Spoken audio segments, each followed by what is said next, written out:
Bueno, buenas tardes. El día de hoy voy a grabar la clase que corresponde al tema de inductancia. Entonces, bueno, hoy no se conectó ninguna persona, pero si llegan a media clase o si tienen alguna duda, pues me pueden preguntar y ahí lo vemos. Em,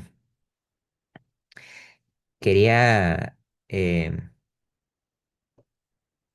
quería aprovechar primero para repasar en la carta del estudiante el cronograma por donde nos encontramos, ¿verdad? Entonces... El día de hoy estamos en 25 de agosto. Hoy nos toca el tema 4 de inductancia. La semana entrante nos va a tocar el tema 5 de circuitos de corriente alterna. Y la semana entrante tenemos también la tutoría de repaso, que va a ser el jueves 11 no, mentira. Estas fechas están malas, perdón. Va a ser el jueves de la semana entrante y el viernes 5 va a ser la segunda evaluación en línea, para que lo tomen en cuenta y se preparen para, este, para la evaluación, ¿verdad? O sea, va a entrar los temas que vamos a ver hoy y el tema que vimos la semana pasada. Entonces, bueno, para comenzar, a modo de introducción, yo quisiera ilustrar por medio de esta simulación cuál es la importancia de la inducción magnética, ¿verdad? Entonces, en la clase pasada, hayamos visto que cuando un circuito eléctrico se pone en presencia o se pone en cercanías de un campo magnético variable o un campo magnético que genera un flujo magnético variable, eso puede provocar una FEM. O sea, puede inducir una FEM, una corriente, ¿verdad? Y el circuito va a conducir electricidad, güey. Pero también sabíamos que un circuito, en cierto modo, ¿verdad? Es un generador de campos magnéticos, como es el caso del típico electroimán, ¿verdad? Entonces, uno podría llegar a la conclusión de que lo que esto implica, ¿verdad? Es que si ustedes tienen un circuito, un circuito que genera un campo magnético, ¿verdad? Y ese campo magnético se hace variar cerca de otro circuito, ¿verdad? Que está, podríamos decir, en estado pasivo, que no tiene conectado ninguna fuente de voltaje como una batería. Uno podría hacer que la energía de un circuito afecte el comportamiento de otro, ¿verdad? Y eso es lo que, eso es lo que se le llama la inductancia mutua entre dos circuitos, ¿verdad? Y como ustedes podrán suponer, es un principio muy importante en la aplicación de muchos dispositivos tecnológicos, ¿verdad? ¿Cómo es posible que un circuito pueda afectar de manera remota a otro circuito, ¿verdad? Y bueno, más adelante vamos a ver que todo esto también se puede acompañar con el estudio de las ondas electromagnéticas, que son formas de afectar el comportamiento de otros circuitos por medio de señales. Ahora bien, esto que está aquí se llama inductancia mutua porque es lo que ocurre cuando un circuito afecta a otro, ¿verdad? Pero de manera muy interesante existe otro fenómeno llamado la autoinductancia, ¿verdad? Que es que cuando un circuito se enciende, ¿verdad? Y pasa corriente, esa corriente, como es natural, genera un campo magnético, ¿verdad? Y por lo tanto, el circuito va a experimentar un cambio en el flujo magnético producto del campo magnético que él mismo generó, ¿verdad? Y como hemos visto en la clase pasada, según la ley de Faraday y Lenz, ¿verdad? A la naturaleza no le gusta que los flujos magnéticos cambien. Entonces, aquí lo interesante es que por el simple hecho de haber una corriente, que transporta, bueno, por el simple hecho de haber un campo magnético inducido por una corriente, ¿verdad? Se genera a su vez otro campo magnético y va a generar un flujo que se opone a, al flujo que cambió a la hora de pasar la corriente inicial. Lo que esto quiere decir, ¿verdad? Es que la ley de Faraday-Lenz, en cierta manera, puede afectar a un mismo circuito. O sea, que el mismo circuito sea afectado por su propio magnetismo. Y esto, ¿verdad? Es lo que llamamos la autoinductancia. Que el circuito por sí solo se induce una corriente. A diferencia de la inductancia mutua, que es cuando un circuito induce una corriente sobre otro circuito diferente. La autoinductancia es un fenómeno muy interesante y como vamos a ver más adelante es el principio que explica el funcionamiento de unos dispositivos eléctricos llamados los inductores, que tienen bastantes semejanzas, pero también algunas diferencias importantes con los capacitores. Entonces, bueno, para comenzar, vamos a definir una cantidad que se llama la inductancia, si así se llama, se representa con la letra L, y es una constante. Podríamos decir que es una propiedad física del circuito, de la misma forma en que la resistencia y la capacitancia son a su vez propiedades físicas de los circuitos. La inductancia vamos a ver que se define de esta manera. Entonces yo tengo una FEM inducida, ¿verdad? Que es la FEM que el circuito induce sobre sí mismo. Y esa FEM va a ser igual al negativo por una constante L por la derivada de la corriente con respecto al tiempo, ¿verdad? Esta fórmula se parece, pero no es lo mismo a lo que vimos la clase pasada, cuando vimos el tema de la ley de Faraday-Lenz. Según la ley de Faraday-Lenz, la FEM inducida es igual al negativo de la derivada con respecto al tiempo del flujo magnético.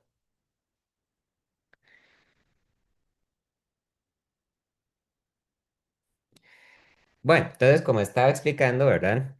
La inductancia es una propiedad que tienen todos los circuitos, ¿verdad?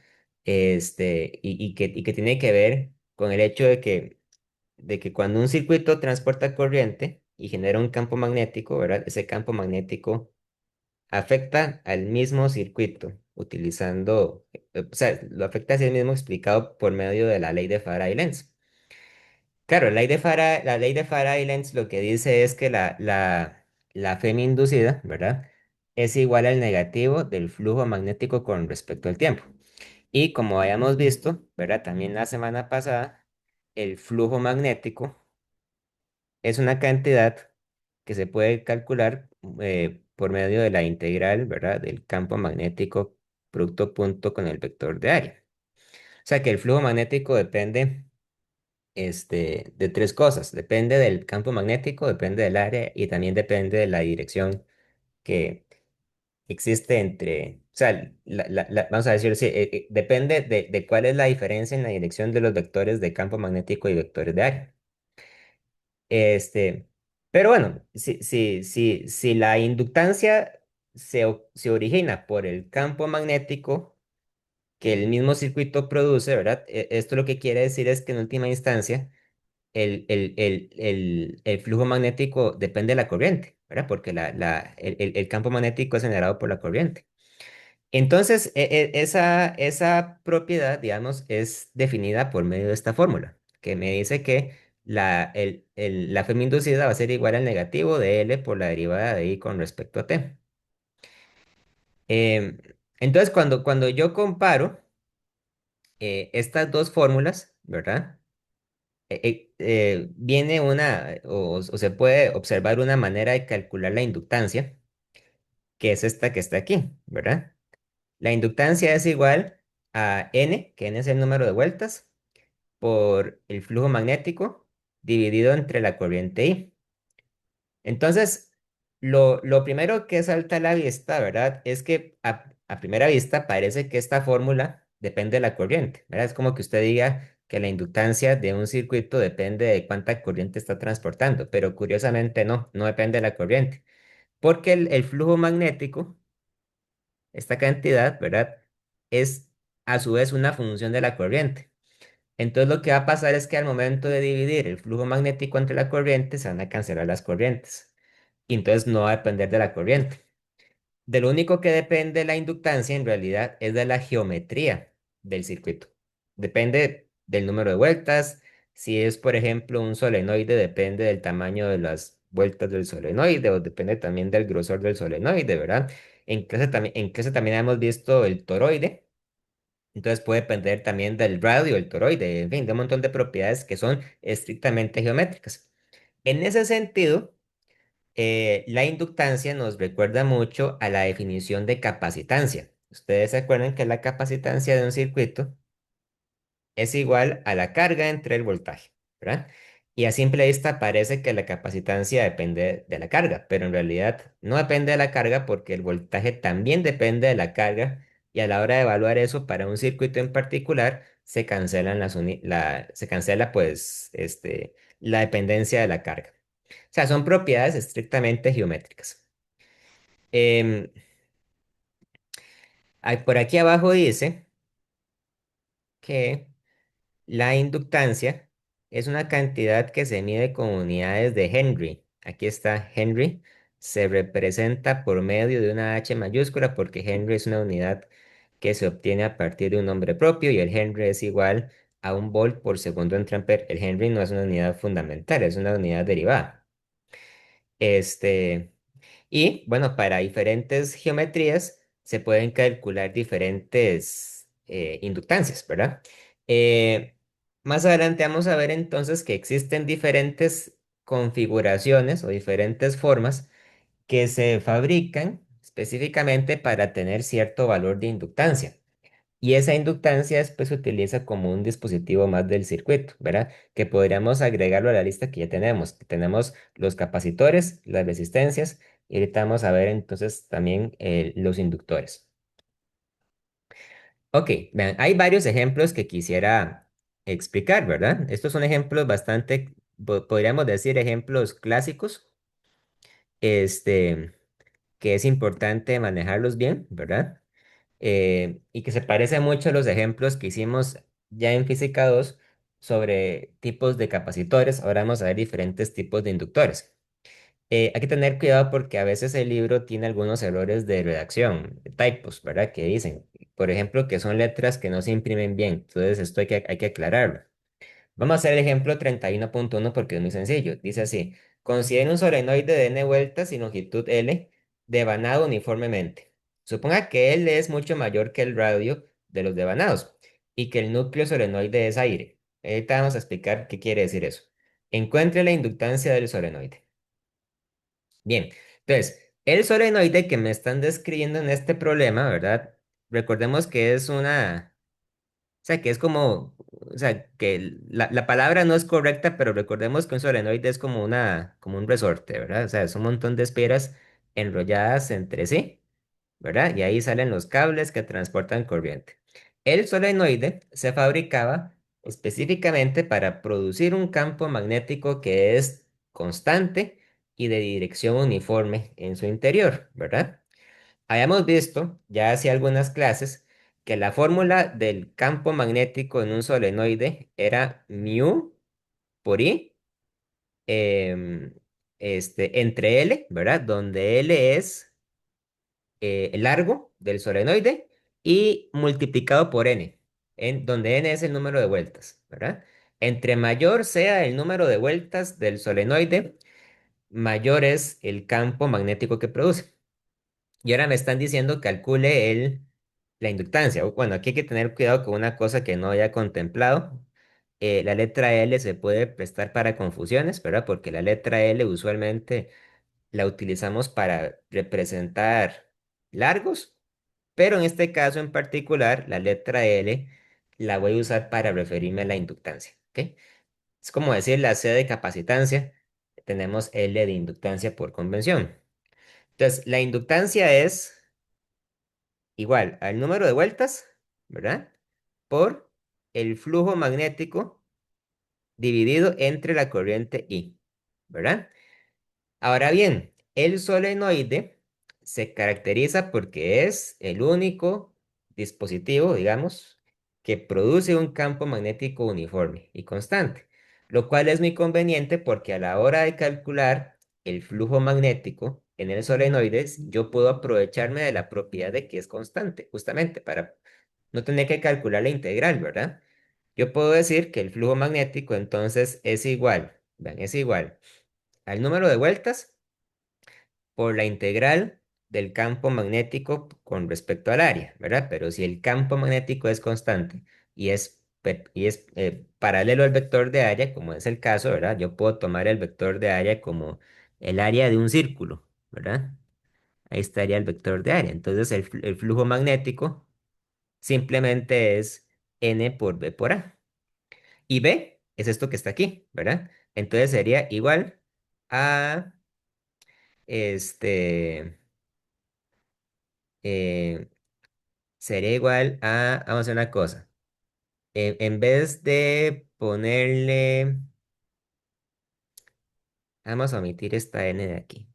Vamos a calcular el flujo solamente de un círculo de la espira. Esto sería igual a B por A, ¿verdad? Ok, ya les digo por qué. Esto es igual a B por A. Y B es esto. Entonces esto sería igual a mu por I por N entre L. Déjenme escribir esto aquí arriba para que no se vea feo. Bueno, B por A. Entonces el flujo es, perdón, el flujo es igual a mu por I por N entre L por A. Ok, ahora sí. Mira, donde A es el área de la espira. Si la espira es un círculo, entonces el área de la espira puede ser, este, ay, puede ser igual a pi por r al cuadrado, ¿verdad? Si fuera un cuadrado, el área de la espira es lado por lado. Eso es un detalle secundario. Entonces, cuando yo combino todo esto, ¿verdad? Lo que me va a quedar es que la inductancia es, vean, es n entre i por el flujo, y el flujo es mu por i por n por a entre l. ¿Ok?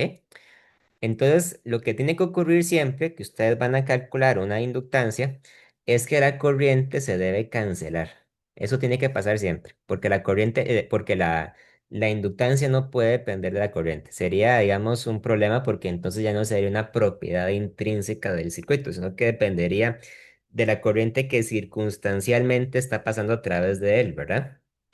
Y por lo tanto nos queda aquí que la inductancia es igual a mu, vean esto, por n al cuadrado por a entre L. Una de las cosas más destacables de la fórmula de la inductancia para un solenoide es que depende del número de vueltas, pero lo interesante es que depende del número de vueltas elevado al cuadrado, ¿verdad? No depende de n como tal, sino que depende de n a la 2.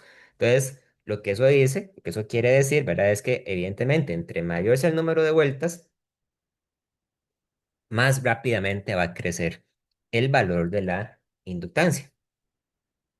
Y esa cantidad pues se puede evaluar dependiendo de las propiedades geométricas. Vean, aquí por ejemplo me dice, calcule la inductancia del solenoide si contiene 300 vueltas, eso es, tome n igual a 300, ¿verdad? Su longitud es de 25 centímetros, hay que pasarlo a metros, y su área de sección transversal es de 4 centímetros cuadrados, la cual hay que pasar a metros cuadrados, ¿verdad? Y ahí pues me da algo, me da que es 0,181 milihenries. Ok, y vean este problema de aquí abajo, me dicen en la pregunta 6 se calcule la FEM autoinducida en el solenoide si la corriente que porta disminuye a razón de 50 amperes entre segundo. Vean, esta cosa que aparece aquí de 50 amperes entre segundo hay que tenerle cuidado, ¿verdad? 50 amperes entre segundo no es, como uno podría pensar a simple vista, no es la corriente, ¿verdad? Como tal, sino que es eso, ¿verdad? Si yo tengo ampere entre segundo, lo que yo tengo aquí es la razón o la tasa, digamos, la razón a la cual cambia la corriente con respecto al tiempo. Es como que me estuvieran diciendo que la derivada de I con respecto a t es menos 50 amperes entre segundo. ¿Por qué menos? Porque me dice que está disminuyendo, ¿verdad? O sea que cada vez es menos la corriente y por lo tanto hay una derivada que es negativa. Entonces aquí, ahora sí, utilizan la fórmula que habíamos visto al principio, que es de la cual se toma la definición de inductancia, ¿verdad? Que me dicen que la Fm inducida es igual a menos L por la derivada de I con respecto a T. Entonces, L, la inductancia, es una propiedad intrínseca del circuito. Depende de la geometría del circuito, nada más. En cambio, la derivada de la corriente con respecto al tiempo no es una propiedad intrínseca, es más bien una propiedad circunstancial, ¿verdad? Me dicen, bueno, si en ese momento la corriente del circuito disminuye una razón de 50 amperes por segundo, tal y tal, ¿verdad? Entonces yo esperaría que aparezca una FEM inducida de tanto, ¿verdad? Ahí me dice menos 9,05 milivolts. Generalmente, la inductancia de un circuito es un valor pequeño, digamos, relativamente pequeño, igual que la capacitancia en realidad. Y por lo tanto, es de esperar que las FEM inducidas del circuito sean pequeñas comparadas con las FEM que podríamos tener en el interior del circuito, ¿verdad? Por ejemplo, puede ser una FEM pequeña con respecto a al voltaje de la batería o demás, ¿verdad? Ok, ¿hasta aquí alguna duda, alguna pregunta?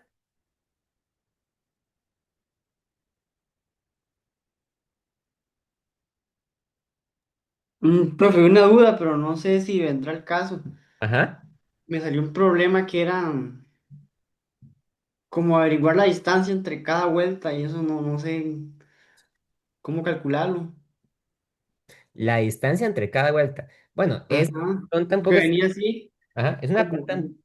Ok, sí, venía como A, algo así. bueno, es una pregunta extraña porque usualmente a usted le dicen que asuma que el solenoide está muy densamente empaquetado, ¿verdad? Eso es equivalente a decir que las vueltas del circuito se tocan entre sí porque están lo más densamente ocupadas, o sea, ocupan todo el espacio. Si el solenoide no fuera densamente enrollado, ¿verdad? Esta fórmula que está aquí, que estoy usando, no sería válida, ¿verdad? Esa fórmula se puede usar solamente porque yo estoy asumiendo que el solenoide está perfectamente enrollado.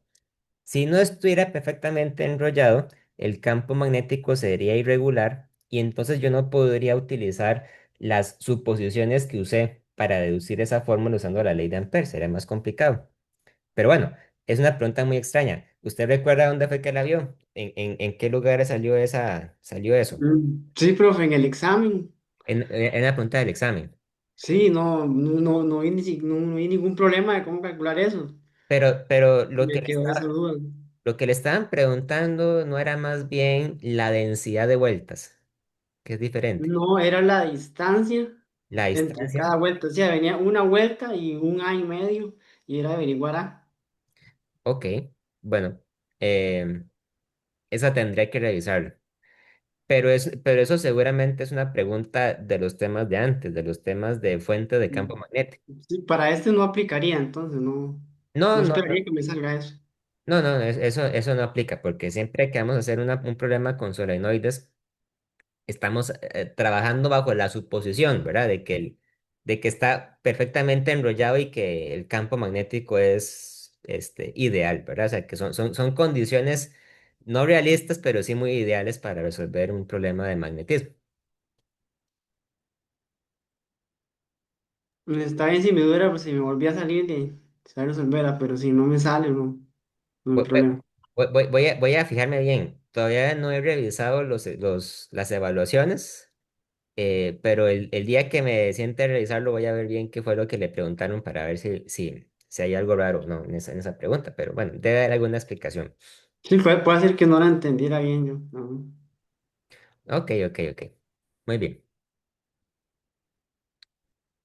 Em, ok, entonces bueno, después de esto llegamos a la siguiente sección que es la de circuitos RL, ¿verdad? Un circuito RL es un circuito que tiene una resistencia por lo menos, ¿verdad? Y que también tiene un inductor. Entonces, en este caso, ¿verdad? Hay que entender que cuando decimos un inductor, nos referimos a, a un elemento del circuito que se construye especialmente para generar inductancia, ¿verdad? Hay que tener cuidado porque físicamente hablando, en realidad todo el circuito genera inductancia.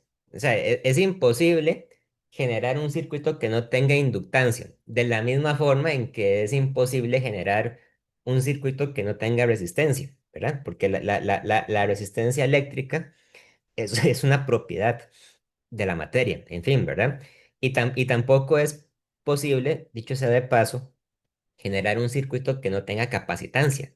También tiene que haber siempre una capacitancia. Pero bueno, cómo se construye un inductor? Generalmente, lo que se toma por inductor es un solenoide, ¿verdad? Entonces, usted mete en el circuito un solenoide y el solenoide se convierte entonces en el elemento inductivo del circuito. Y la FEM que genera ese solenoide es dada por la fórmula de menos L por la derivada de la corriente con respecto al tiempo, ¿verdad? Esta sería la FEM del solenoide. También tenemos la FEM de la resistencia, que es simplemente corriente por resistencia. Ahora, recuerden que esta fórmula es dada por la ley de Ohm, ¿verdad? Entonces, cuando tenemos un circuito que es de este tipo de RL, lo que nos queda es entonces aplicar la ley de Kirchhoff, ¿verdad? Pero ahora hay que hacerle una modificación a la ley de Kirchhoff porque ahora hay que tomar en cuenta los voltajes o las FEM que son producidas por el solenoide. Entonces, cuando yo tengo un circuito que tiene una batería con una FEM, una resistencia y un inductor, ¿verdad? La ecuación de la ley de Kirchhoff que me queda es esta ecuación que está acá. Esta, ¿verdad? La ecuación 31.6. Esa ecuación es interesante porque es una ecuación diferencial, ¿verdad? Y sucede algo muy parecido a lo que pasa cuando tenemos un circuito de RC. ¿Se acuerdan que al final de Física 2 habíamos visto que un circuito de RC era un circuito en el que teníamos una resistencia y una capacitancia? Y a la hora de resolver la ecuación de Kirchhoff, hay que resolver una ecuación diferencial, pues aquí también, ¿verdad? Nada más que ahora esta ecuación diferencial hay que resolverla utilizando la corriente como la derivada, la corriente como la variable, ¿verdad? Como la variable que se está intentando calcular. Esta ecuación no es particularmente difícil de resolver. Tiene una ventaja muy importante, que es, a pesar de todo, una ecuación de primer grado. Es decir, es una ecuación en la que solamente aparecen primeras derivadas y no aparecen derivadas de orden mayor, ¿verdad? Si apareciera una segunda derivada, ya eso complicaría mucho la solución. Eso es lo que vamos a encontrarnos ahorita más adelante cuando lleguemos a la parte de circuitos RLC, ¿verdad? Pero de momento no llegamos ahí. Entonces, aquí en el libro se explica cuál es el procedimiento para resolver esta ecuación, ¿verdad? Básicamente, la idea es la siguiente. Lo que hacemos es despejar primero la derivada y después sacamos integrales, ¿verdad? Que es algo muy parecido a lo que hacíamos en el caso de un circuito de RC. Sin embargo, para no quedarnos mucho tiempo en esa explicación, voy a saltarme algunos pasos, ¿verdad? Vean aquí, hacen un cambio de variable. Aquí dicen, define una x, ¿verdad? Y diga que la x es epsilon entre r menos i. Y eso lo hacen solamente para que sea más fácil de plantear esta ecuación y resolverla. ¿Ok? Cuando uno lo hace, ¿verdad? Eventualmente llega a este resultado que es el que les quiero mostrar. Lo que me dice es que para un circuito RL, ¿verdad? La corriente no es constante, sino que la corriente se convierte en una cantidad que depende del tiempo. O sea, esta fórmula, vean que depende explícitamente del tiempo. ¿Ok? Pero es diferente a lo que pasa en un circuito RC, ¿verdad? Ustedes se acuerdan que en un circuito RC lo que ocurría era que el capacitor eventualmente se llenaba de carga, ¿verdad? Y entonces la corriente se saturaba y en un momento dado el circuito ya dejaba de transportar corriente. En el caso de un circuito RL sucede algo diferente. Más bien la corriente comienza siendo pequeña y conforme va pasando el tiempo va creciendo. ¿Cómo lo sabemos? Bueno, imagínense que ustedes evalúan esta fórmula cuando el tiempo es igual a cero, ¿verdad? Si el tiempo es igual a cero, les va a quedar aquí en el paréntesis, les va a quedar uno menos la exponencial de cero. Es decir, les queda uno menos uno, cero, ¿verdad? O sea que en el momento en que el circuito RL se enciende, la corriente comienza siendo exactamente igual a cero. Pero después, cuando va pasando el tiempo, la parte exponencial ¿verdad? Es una exponencial negativa, se va haciendo cada vez más pequeñita y por lo tanto la corriente va aumentando gradualmente con el tiempo. Entonces, cuando nosotros vemos la gráfica de la corriente con respecto al tiempo, vemos que tiene una forma que es de esta manera, ¿verdad? Hay que tener cuidado porque la corriente realmente no está creciendo de manera exponencial, ¿verdad? A pesar de que la fórmula de la corriente lleva una exponencial, sino que lo que está pasando ahí es que la corriente se está acercando exponencialmente a un valor límite, ¿verdad? ¿Qué pasa con la corriente, por ejemplo, cuando yo dejo pasar una cantidad muy grande de tiempo? ¿Qué pasa cuando el tiempo tiende a infinito? Digamos, ¿verdad? En ese caso, la exponencial que está aquí tiende a cero, ¿verdad? Y entonces la corriente se convierte en epsilon entre R. Y epsilon entre R es el valor de corriente que ustedes esperarían si no hubiera inductor, si nada más tuviéramos la resistencia, porque esa es justamente la predicción que hace la ley de Ohm, ¿verdad? Entonces, lo que todo esto nos dice, ¿verdad? Es que el inductor simplemente juega un papel muy simple, ¿verdad? El papel que juega el inductor es el de impedir que la corriente arranque de cero al valor, al valor constante de una manera instantánea, ¿verdad? Sino que más bien a la corriente le lleva cierta cantidad de tiempo acercarse al valor límite, ¿verdad? O sea, que no brinca instantáneamente a epsilon entre R, sino que más bien se va acercando poquito a poquito, ¿verdad? Claramente, si esto es una exponencial, esto significa que la corriente en realidad nunca va a ser exactamente igual a epsilon entre R, siempre va a ser estrictamente menor, ¿verdad? Pero basta con esperar cierta cantidad de tiempo para que el valor de la corriente sea razonablemente cercano al valor límite, ¿verdad? Y en este caso, entonces, vuelve a tener sentido hablar del concepto de constante de tiempo. Ustedes se acuerdan que en el caso de un circuito de RC, ¿verdad? La constante de tiempo era justamente multiplicar la resistencia por la capacitancia.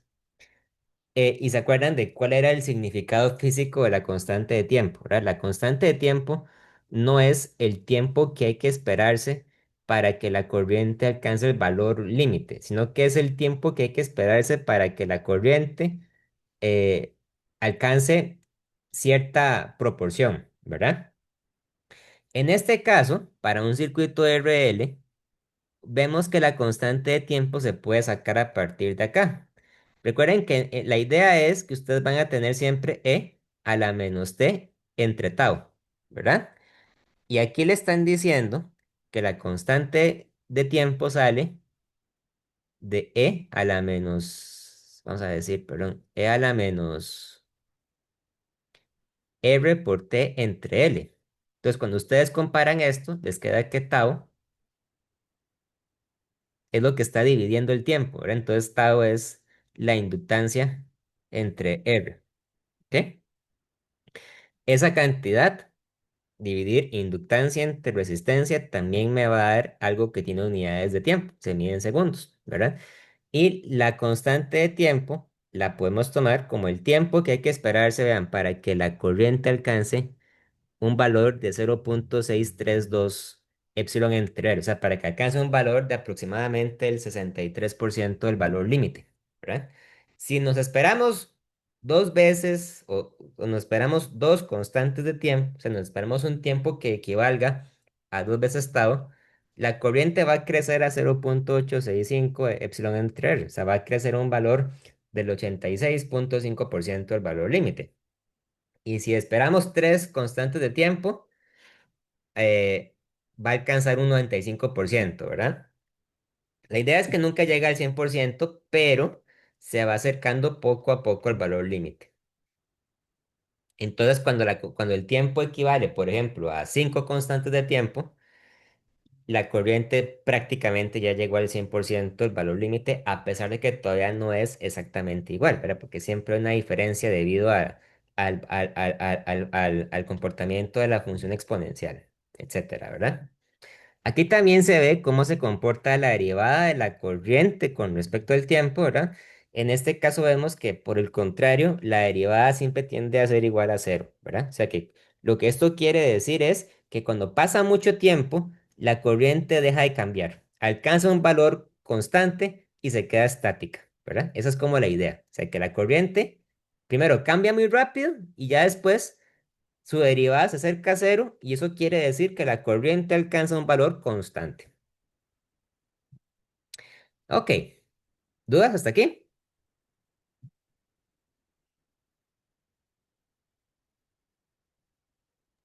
No, ninguno. Muy bien, muy bien.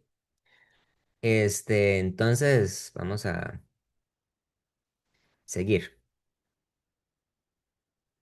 Bueno, aquí está toda la explicación, ¿verdad?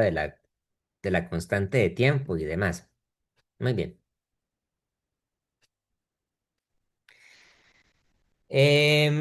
La sección 31.3 habla acerca de la energía que se almacena en un campo magnético, ¿verdad? Ahora, la idea es la siguiente. Si ustedes tienen, ¿verdad? Un inductor, como por ejemplo si ustedes tienen un solenoide, ¿verdad? Entonces, ¿se acuerdan que debería existir un campo magnético que atraviesa el solenoide, ¿verdad? B. Y ese campo magnético, por el simple hecho de existir, ¿verdad? Por el simple hecho de estar, tiene energía almacenada, ¿verdad? O sea, es la energía potencial del campo magnético. Igual que la energía potencial de la gravedad o inclusive la energía potencial que hemos visto en física 2 para los campos eléctricos. Entonces aquí hay una fórmula para calcular la energía almacenada por el campo magnético de un inductor. La fórmula es bastante sencilla, en realidad. La manera en que ellos la deducen es la siguiente. Si usted agarra la ecuación de la ley de Kirchhoff, ¿verdad? O sea, esta ecuación que está acá, y multiplica todo por I, o sea, multiplica todo por la corriente, le va a quedar una ecuación, ¿verdad? Que es muy parecida a la ley de Kirchhoff, nada más que hay una corriente I en cada uno de los términos, ¿verdad? ¿Y por qué hacen eso? Bueno, lo hacen porque entonces les va a quedar que I por epsilon tiene unidades de potencia, ¿verdad? Recuerden que potencia no es lo mismo que la energía. Sin embargo, la potencia es la derivada de la energía con respecto al tiempo, ¿verdad? Y entonces, lo que está del otro lado equivale a la potencia que recibe cada uno de los elementos del circuito, ¿verdad? Esto que está aquí, que dice I cuadrado por R, corresponde con la potencia de la resistencia. Y justamente esto que está acá, que es L por I, por la derivada de I con respecto al tiempo, esto equivale a la potencia del inductor. O sea, es cuánta energía recibe el inductor por unidad de tiempo, ¿verdad? Entonces, la potencia es la derivada de la energía con respecto a t y es igual a L por I por dI de t. Y ahí simplemente sacamos la integral, ¿verdad? Y me queda que la energía almacenada en el circuito, pero la energía almacenada en el campo magnético es un medio de L por I al cuadrado. O sea, la energía magnética depende de la corriente, ¿verdad? Y entre más grande sea la corriente, más grande es la energía almacenada por ese inductor.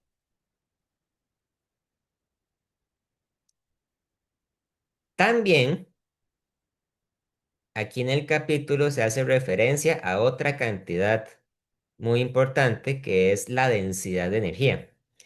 La densidad de energía la podemos tomar como la razón, digamos, o la división que hay al momento de dividir energía entre volumen. Verás cuánta energía hay almacenada por unidad de metro cúbico. Eh, Aquí en el libro hacen el ejemplo de la energía almacenada en un solenoide. Pero es posible demostrar que esta fórmula que aparece acá también se puede aplicar para otras configuraciones que son distintas a las de un solenoide. O sea, podríamos aplicarlas, por ejemplo, para un alambre recto o también para un toroide, etcétera. Entonces, ¿qué es lo que hacen? Ellos agarran, ¿verdad? La fórmula de la energía Y recordando que para un solenoide el campo magnético es mu por n por i, ¿verdad? Donde la n minúscula, recordemos que representa la densidad de vueltas, ¿verdad? Representa el número de vueltas entre el largo del solenoide. Entonces, aquí dicen, bueno, entonces I es igual a B entre mu por n, ¿verdad? Y lo evalúan y les queda esto. Entonces, lo vacilón de esto, ¿verdad? Es que llegamos a una fórmula para la energía que depende del volumen, el volumen del solenoide. El volumen es el espacio que ocupa el solenoide, ¿verdad? Cilíndricamente. Entonces ustedes dividen esto entre V, les va a quedar la fórmula para la densidad de energía del solenoide, que es V al cuadrado entre 2 por mu, ¿verdad? Y nos queda este resultado aquí.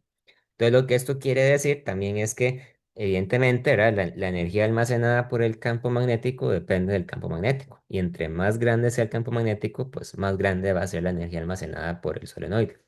O por cualquier otro inductor en realidad. Vean este ejemplo. Dice así, dice. Considere una vez más el circuito RL que se muestra en la figura 31.5a, o sea, el que está en el ejemplo anterior, ¿verdad? Y dice, con el interruptor S2 en la posición A y la corriente con su valor de estado estable. Cuando S2 pasa a la posición B, como en la figura 31.5b, la corriente en la espiral derecha decae exponencialmente con el tiempo de acuerdo con la ecuación 31.10. Demuestre que toda la energía inicialmente almacenada en el campo magnético del inductor aparece como energía interna en el resistor conforme la corriente decae a cero, ¿verdad? Entonces, hay que jugar con las fórmulas, ¿verdad? Em, Cuando yo tengo un circuito RL, ¿verdad? Este que está aquí, ven que hay un inductor que se llama S2, ¿verdad? Cuando el interruptor pasa a la posición B, que es lo que me está diciendo el problema, ¿verdad? Entonces, de repente quedan aislados la resistencia y el inductor de la batería, ¿verdad? En ese caso, el comportamiento del circuito cambia, ¿verdad? Porque habría que aplicar la ecuación de la ley de Kirchhoff, pero en este caso habría que eliminar la contribución del voltaje de la batería, de esta FEM que está aquí, ¿verdad? Y entonces llegamos a una versión reducida de la ecuación de Kirchhoff y me queda entonces que en ese caso la corriente sí decae exponencialmente. Es decir, cuando pasa mucho tiempo y el circuito se ha separado de su batería, la corriente debe decaer a cero, ¿verdad? Pero lo interesante aquí es que la corriente no es exactamente igual a cero de repente, ¿verdad? O súbitamente, sino que le toma cierta cantidad de tiempo llegar poco a poco a un valor de cero. O sea, básicamente, la noción que yo quiero que ustedes aprendan de todo esto es que la inductancia lo que hace es suavizar los procesos, ¿verdad? En lugar de permitir que la corriente caiga de golpe a cero, ¿verdad? La inductancia lo que hace es que la corriente decaiga poquito a poco hasta llegar a un valor que se aproxima asintóticamente a cero, ¿verdad? Entonces, si yo tengo que la corriente es dada por esta fórmula que está aquí, ¿verdad? Cualquiera que sea el valor de la corriente inicial, entonces, yo puedo calcular la potencia de la resistencia usando esa fórmula de la corriente, ¿verdad? Y me queda que la corriente de la resistencia cae exponencialmente. Ahora bien, si yo calculo la energía almacenada por el inductor, ¿verdad? Vemos que esa energía depende de la corriente al cuadrado. Este, bueno, esa energía, ¿verdad? Va a haber que calcular la integral, porque la potencia es la derivada de la energía con respecto al tiempo, ¿verdad? En cambio, la energía almacenada sería pues la integral de la potencia con respecto al tiempo. Y me queda pues este resultado que está aquí, que justamente coincide con la fórmula de la energía de un inductor, ¿verdad? Entonces, lo que esto me está diciendo es que la energía que pierde el resistor, ¿verdad? La transfiere al inductor. O sea, que la energía pasa de la resistencia al inductor. no desaparece, sino que queda guardada en el circuito. Bien, este ejemplo que está aquí es un ejemplo interesante, pero me lo voy a saltar. Sería bueno que ustedes se lo lean, porque explica cómo se puede calcular la inductancia para una configuración coaxial. Sin embargo, el cálculo es un poco técnico, así que bueno, eso lo dejo para que ustedes lo lean y lo estudien. Ahora, eso que está aquí en la sección 31.4 es para devolvernos, ¿verdad?, al tema que hemos visto al puro principio. Tal vez sea una buena idea volver a ver la animación. Entonces, yo al principio de la clase había mostrado una animación, ¿verdad?, donde teníamos dos circuitos. Uno es una aspira que está conectada a una batería y por lo tanto conduce corriente, ¿verdad? Y por lo tanto genera un campo magnético. Y el otro circuito es una aspira que no está conectada a ninguna fuente de corriente, pero sí está conectada a un medidor de corriente. En este caso, el medidor de corriente puede ser simplemente la bombilla, ¿verdad? Que se enciende cuando hay una corriente que pasa a través de ella. Entonces, la semana pasada hemos visto que la ley de Faraday-Lenz dice que cuando hay un campo magnético variable en el tiempo, se induce una corriente en el otro circuito, ¿verdad? Pero bueno, ese campo magnético puede ser originado también por otro circuito más, ¿verdad? O sea, en vez de usar un imán permanente, ¿qué tal si yo utilizo un electroimán? Esa es la idea, ¿verdad? Entonces, si yo muevo el electroimán cerca del otro circuito, ¿verdad? Esto va a generar una inducida y el circuito se va a encender. Entonces, ven qué interesante. El circuito gana electricidad, la bombilla gana electricidad, aunque la bombilla no está conectada directamente a la batería, sino que está conectada a otro circuito. Entonces, este principio de la autoinductancia, ¿verdad? Es el fundamento con el cual nosotros podemos en muchas ocasiones conectar aparatos electrónicos de manera remota, ¿verdad? O inclusive, por ejemplo, ustedes han visto que hay cargadores para celulares que son inalámbricos, ¿verdad? ¿Cómo es que la energía puede llegar de una batería a un teléfono sin ningún cable? Bueno, el principio es este, ¿verdad? Que por medio de la inductancia se genera un campo magnético y ese campo magnético me permite entonces que aparezca una corriente en el otro circuito, etcétera, ¿verdad? Tal vez, curiosamente, la inductancia mutua sea más evidente o más fácil de entender que la autoinductancia, ¿verdad? Porque la idea de la autoinductancia es que un circuito se afecta a sí mismo por medio de la ley de Faraday-Lenz. En cambio, la inductancia mutua es cuando dos circuitos interaccionan entre ellos por medio de la ley de Faraday-Lenz.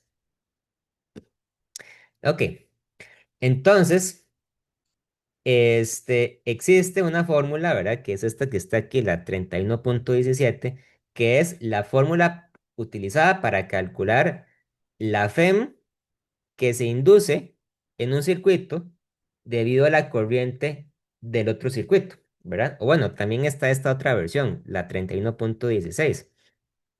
Por ejemplo, si yo tengo dos bobinas y las llamo respectivamente la bobina uno y la bobina 2, ¿verdad? Entonces, en la bobina 2 va a aparecer una FEM inducida, ¿verdad? O sea, va a aparecer corriente cuando la corriente de la bobina uno cambia con respecto al tiempo. Cuando hay un cambio, ¿verdad? Por ejemplo, si la bobina uno está conectada a una batería que no es constante, yo puedo generar entonces un campo magnético no constante y de esa forma puedo generar una FEM en la bobina 2. Vamos a verlo con esta animación, ¿verdad? Habíamos visto que si el circuito se está moviendo, yo puedo generar una FEM, etcétera. Pero ¿qué tal si en lugar de eso, yo dejo los circuitos en reposo y a este circuito le pongo, en vez de una batería, le pongo una fuente alterna? Digamos, le pongo una fuente que genere un voltaje sinusoidal. Vean entonces que la corriente está oscilando, ¿verdad? Que de repente va para un lado y luego va para el otro. Pero bueno, el hecho de que haya una corriente sinusoidal genera una corriente que no es constante y eso genera, por lo tanto, un campo magnético que no es constante. Y por lo tanto, el hecho de que haya un campo magnético no constante genera una corriente inducida en el circuito de la bombilla. ¿verdad? Entonces, esa es la explicación detrás de todo esto. O sea, que yo, que si yo logro hacer que la corriente tenga una derivada con respecto al tiempo distinta de cero, o sea, si la corriente cambia con respecto al tiempo, eso me genera una FEM en el otro circuito. Y eso se puede garantizar, ¿verdad? Claro, la FEM que se genera no es constante, ¿verdad? Si ustedes ven bien, la bombilla de manera intermitente se enciende y se apaga, ¿verdad? Pero por lo menos nos queda la certeza de que sí le llega electricidad. Entonces, ese es el principio por el cual también se puede generar una corriente en otro circuito. Cuando nosotros vamos a estudiar la inductancia mutua entre dos circuitos, entonces tenemos que tener cuidado de una cantidad llamada, bueno, justamente la inductancia mutua, ¿verdad? Representada en este caso como M12. M12 es la inductancia que el circuito 1 genera sobre el circuito 2. En realidad no es importante, o sea, no es, vamos a ver, no es determinante cuál circuito es el que genera el campo y cuál es el que lo experimenta. Da lo mismo. Se puede mostrar que M12 es lo mismo que M21. O sea, que la inductancia que el circuito 1 genera sobre el circuito 2 es igual también a la inductancia que el circuito 2 genera sobre el circuito 1. Es igual, ¿verdad? Y se define de esta manera. Vean la fórmula. N2 sería el número de vueltas de la bobina 2, ¿verdad? Φ12 sería el flujo magnético que experimenta la bobina 2 debido al campo magnético generado por la bobina 1, ¿verdad? Y la I1 que está aquí corresponde con la corriente generada por la bobina 1. Al igual que sucede con la autoinductancia, ¿verdad? Podría parecer que la inductancia mutua depende de la corriente, pero tampoco, en realidad no depende de la corriente, porque esta phi, o sea, este flujo magnético que aparece acá, también depende de la corriente. Entonces, en algún momento cuando ustedes calculan esto, se va a cancelar la corriente y les va a quedar entonces que la inductancia mutua solamente depende nuevamente de las propiedades geométricas de las bobinas, ¿verdad? Es decir, posiblemente dependa de a qué distancia se encuentre una bobina con respecto a la otra. También va a depender seguramente del radio de las bobinas, ¿verdad? Y demás. Pero no depende de la corriente como tal, sino que es estrictamente hablando una cantidad geométrica. Vamos a bajar. Hay un ejemplo que está aquí. Este ejemplo tal vez sea un poco complicado de entender porque la figura no ayuda. O sea, la figura es complicada.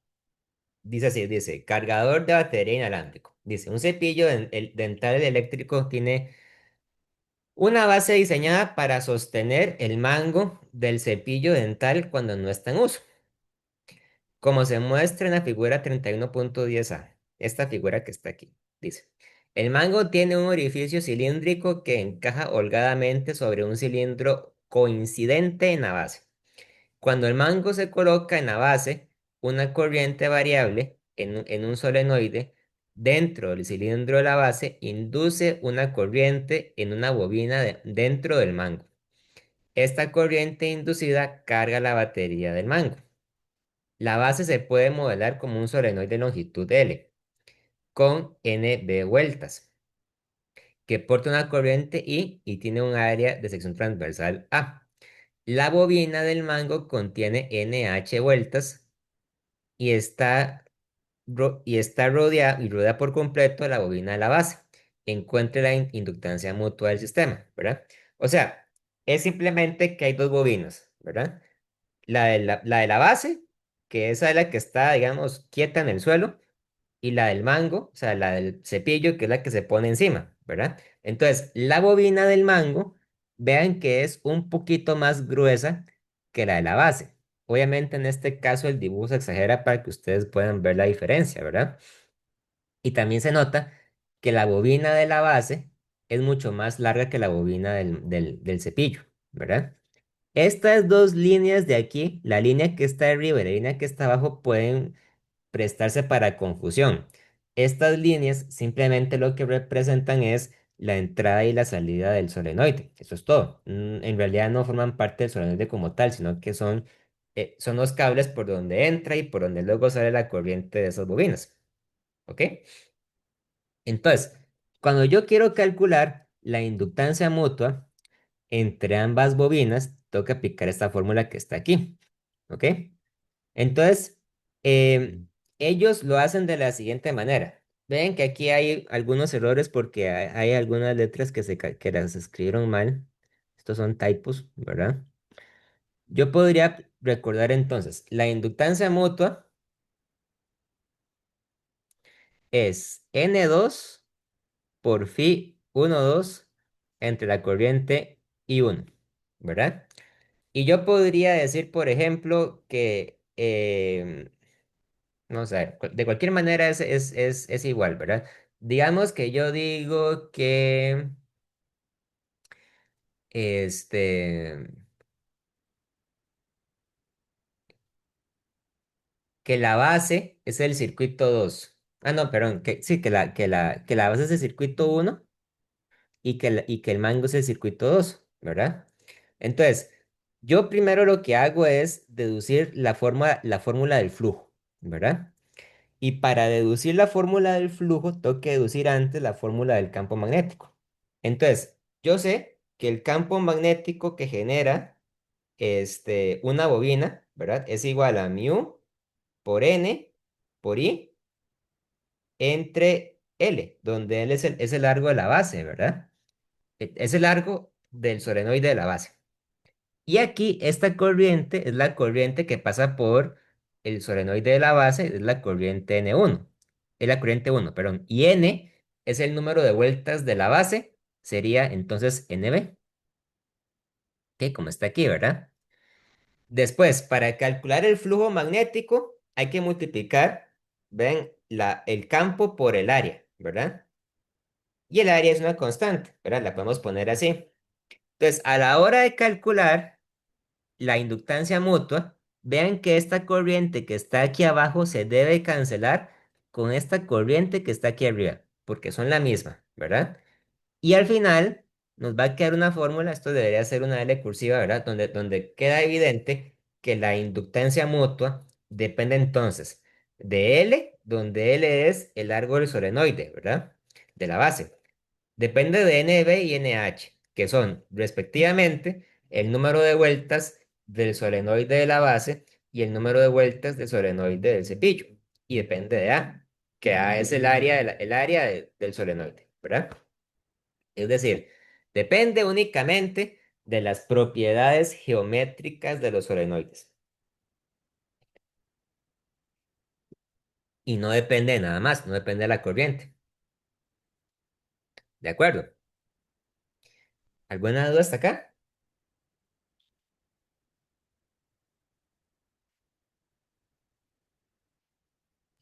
No, ninguna. Muy bien. Ok, vean, ahora los temas que siguen, el 31,5 y el 31,7 31,6, pero son un poco densos, ¿verdad? Hay que hacer algunas deducciones que son, de tenerles cuidado. Dice aquí, oscilaciones en un circuito LC, ¿ok? Vean esto, un circuito LC, como el nombre lo indica, tiene L y tiene C, ¿verdad? L es el inductor y C es un capacitor.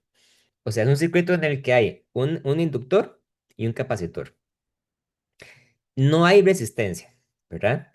Obviamente, esto que está aquí es una idealización, ¿verdad? Porque en la vida real, cualquier circuito, por más, por más bien hecho que esté, ¿verdad? Siempre va a tener una resistencia. Va a ser pequeña, pero va a ser distinta de cero. Pero bueno, digamos que la resistencia es despreciable. Y yo a este circuito le aplico nuevamente la ley de Kirchhoff, ¿verdad? Y entonces llego a una ecuación como esta. Es muy interesante porque esta ecuación, si ustedes la ven, depende de la derivada de Q con respecto al tiempo. La derivada de Q con respecto al tiempo es la corriente ¿verdad?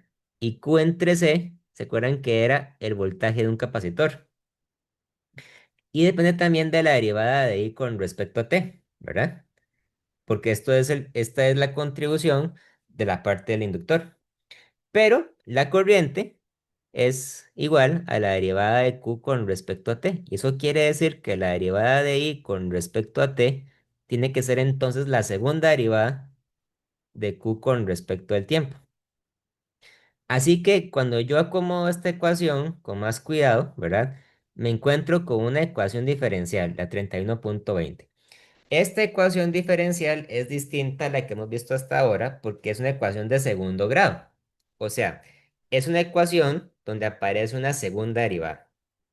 Y para resolver ecuaciones con segundas derivadas, hay que utilizar métodos mucho más elaborados que los que se usan para ecuaciones con una primera derivada solamente. Ya no es cuestión solamente de despejar, sino que hay que plantearlo con mucho cuidado. En realidad, una ecuación diferencial de este tipo, si ustedes lo piensan, se parece mucho a una ecuación de un oscilador armónico. ¿Se acuerdan que para el oscilador armónico la ecuación era la segunda derivada de x con respecto al tiempo es igual a menos omega al cuadrado por x, donde omega es la frecuencia angular? Bueno, entonces, si ustedes comparan esta ecuación con esta ecuación, nos va a quedar que la carga tiene que oscilar. O sea, que la carga que transporta el capacitor o el inductor tiene que ir de un lado para el otro con respecto al tiempo. Y va a oscilar de manera tal que la frecuencia angular es dada por esto. Omega al cuadrado es 1 entre LC. Y por lo tanto, omega es la raíz cuadrada de 1 entre LC. O sea, es 1 entre la raíz cuadrada de LC. ¿Verdad?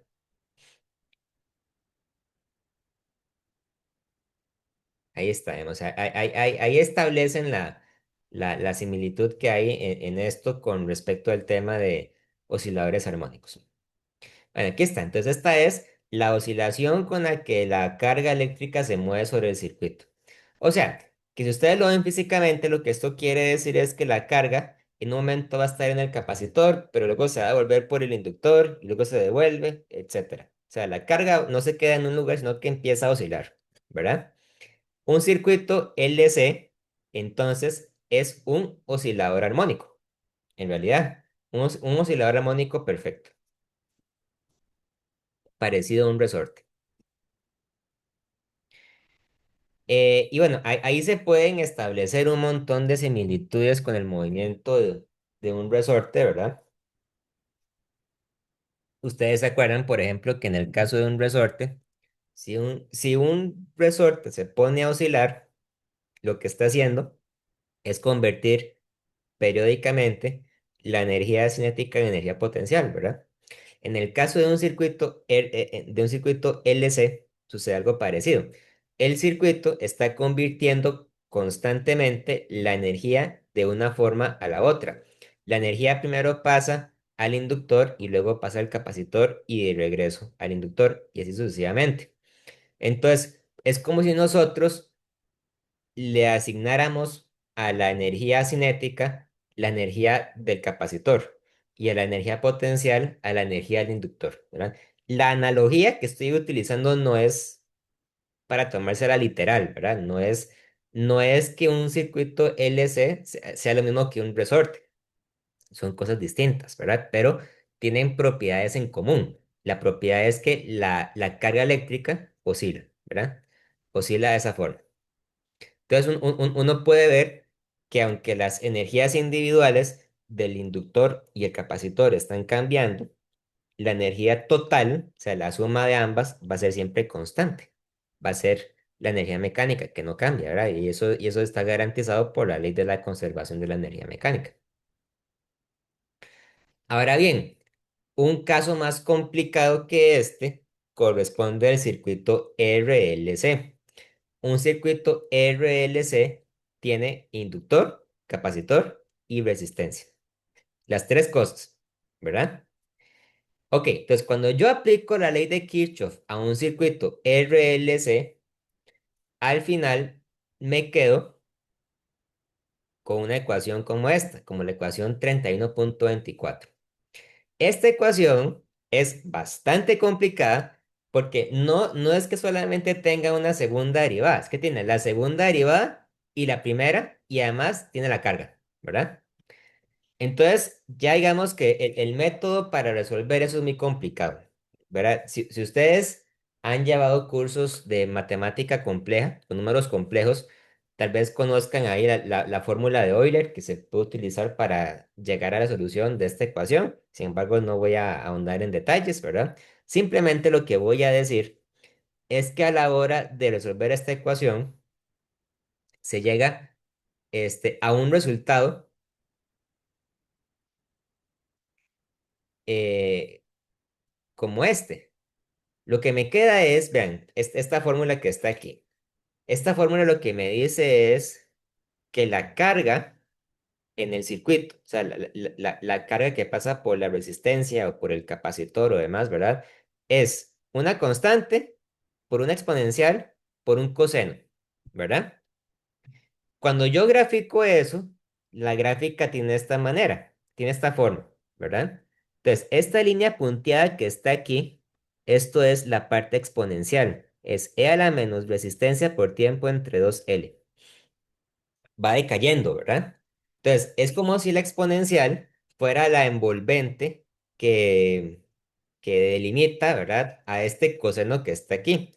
Si no fuera por la exponencial, el coseno seguiría para siempre, ¿verdad? Pero esa exponencial lo que está provocando es que esa oscilación poco a poco se vaya apagando hasta que finalmente tiende a cero, ¿verdad?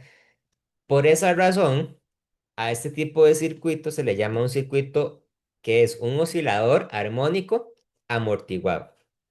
O sea, es oscilador armónico porque tiene un coseno, ¿verdad? Está oscilando, pero es amortiguado porque tiene también una exponencial. Eso quiere decir que se va haciendo cada vez más pequeño, ¿verdad? Entonces, la oscilación se llega a terminar efectivamente con el tiempo, no dura para siempre. Cuando ustedes lo ven en la vida real, el circuito se ve de esta manera, ¿verdad? Entonces ustedes pueden ver que sí, que al principio había una oscilación, pero ya después se aplanó, ¿verdad?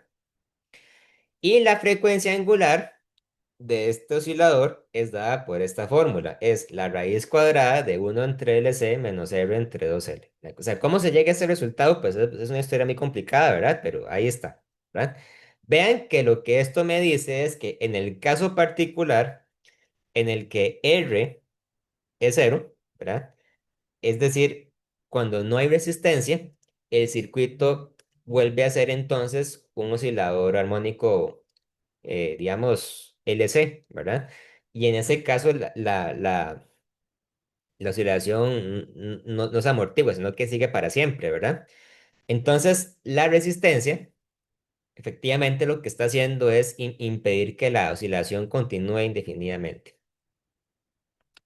Ahora bien, este resultado es bastante complicado.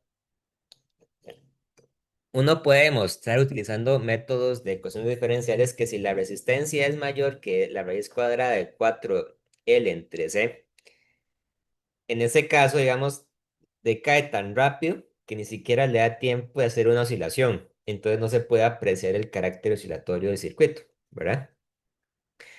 Toda esta información que les estoy dando aparece resumida en la tabla 31.1, ¿verdad? De hecho, esto es, como por decirlo así, es como una comparación de uno a uno entre los circuitos RLC y las partículas que se mueven en movimiento armónico simple, ¿verdad? Entonces, por ejemplo, lo que en algunos casos es la posición de la partícula en un circuito de RLC corresponde con la carga, ¿verdad? Vean aquí, por ejemplo, la derivada de x con respecto al tiempo es la velocidad y la derivada de la carga con respecto al tiempo es la corriente, ¿verdad? Entonces, no es que corriente sea lo mismo que velocidad, no es lo mismo, ¿verdad? Pero dentro de las ecuaciones, la velocidad juega un papel semejante al que juega la corriente en un circuito, ¿verdad? Aquí dan, por ejemplo, la capacitancia sería como el inverso de la constante del resorte, ¿verdad? La inductancia sería semejante a la masa, ¿verdad? O sea, podríamos decir que la inductancia, en cierta forma, es como la resistencia a la corriente a cambiar, es como una inercia, ¿verdad? Sin embargo, no es una masa, son cosas diferentes, ¿verdad? Y bueno, ya con eso entonces hemos completado el capítulo. ¿Hay alguna duda aquí?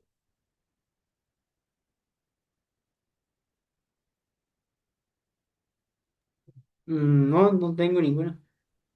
He llevado ecuaciones diferenciales, entonces ya más o menos me acuerdo. Ah, ya lo llevo. Ah, bueno, Sí. entonces todo esto, pues, ya es conocido por usted. Bueno, ya lo ha visto, digamos. Ahí, pues, digamos, toda esta explicación que están dando aquí, esto es algo que una persona que ya llevó ECUA, pues, puede resolver, ¿verdad? En realidad, el truco para resolver esto es, es decir, es asumir que la Q, digamos, es algo que es E por I a la omega T, digamos. Esa es su posición y encontrar el omega, ¿verdad? Y cuando usted lo hace, entonces le sale una ecuación de grado 2, ¿verdad? Con soluciones complejas. Por eso es que le queda un coseno y le queda una exponencial, ¿verdad? El coseno es como la parte compleja, la parte imaginaria, y la exponencial es la parte real de la solución. Pero bueno, ahí digamos que usted, digamos, no tiene que recurrir literalmente a eso, ¿verdad? Igual los problemas que ponen para esta parte son todos muy conceptuales, ¿verdad? No hace falta que usted, este, aplique directamente los métodos aquí. Pero si ya los conoce, pues es mejor aún, ¿verdad? Bien, Los problemas son como entonces de aplicar esas fórmulas. sí, sí, son muy calculeros en realidad. Es como que usted le diga o no, asuma que la resistencia es tanto, que la capacitancia es tanto y la inductancia es tanto y le dice calcule aquí la frecuencia, calcule la constante de tiempo. ¿Verdad? Es eso, son cosas así.